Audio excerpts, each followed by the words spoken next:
again in Atlanta, when the days are getting shorter and the nights are getting longer, homeless people are seeking for shelter to stay as the temperature drops. Lost-nFound is one of the shelters, but what is special about this place is it was first found for the LGBT youth homeless who was denied by other shelters because of who they are.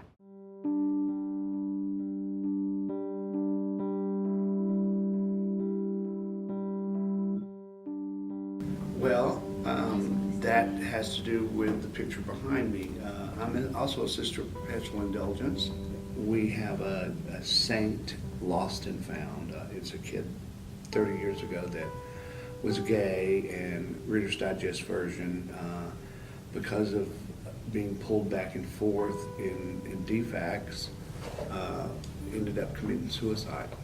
And I was running into a lot of gay kids that were on the street, and they had no place to go. It's not that we don't have shelters in the city, but 95% of them are religious based. And in those days, and this was just 6 years ago, trans people were not allowed in the shelters. They had no way to deal with them. They couldn't figure it out unless, I remember the only person that successfully, one of our kids was a big girl, and she could hide her candy, as we said, in my day.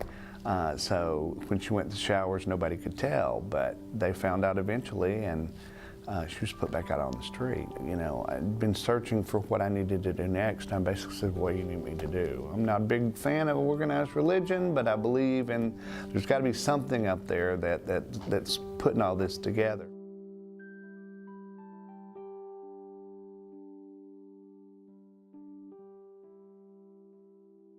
Well, once I came to Lost-nFound, it was like more like family. Basically, here they helped me find myself. They have brought me from a mighty dark place that I thought I would never come out of. But being the fact that, like, my father's been dead 16 years. But this month makes it 16 years. He just had birthday on the 28th of October, which I still have not got over.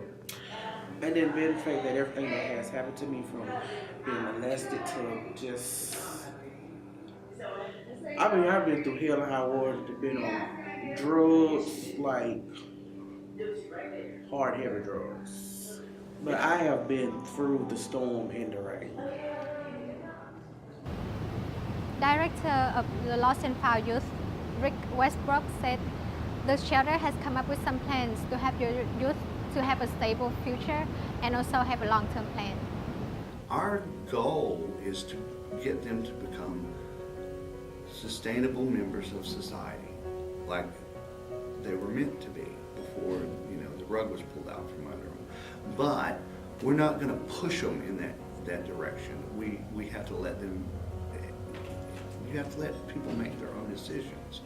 So, when they're ready, we're there for them. And we can either get them into our program, which is long-term, or another program. But I will also be pushing for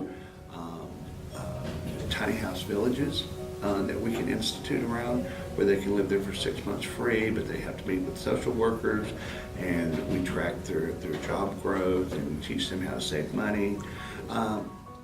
All of our kids are damaged because of what they've been through in their life, but if they're bipolar or schizophrenic, you can't get your medications when you're on the street. And that makes you dangerous not just to other people, but yourself. And we've got to figure that out. That's not my expertise, but I know there's got to be people out there that do it. We just need legislatures and city and council to listen and institute stuff. In the near future, I see me with my own ministry, preaching the gospel to the world, overseas and everything. That has been my life here since I was 8 years old. According to the Lost-nFound Youth statistic in 2015, the #1 reason for the youth to leave the home was family rejections. Maybe the solution can come from open conversation with parents and from the help from the community.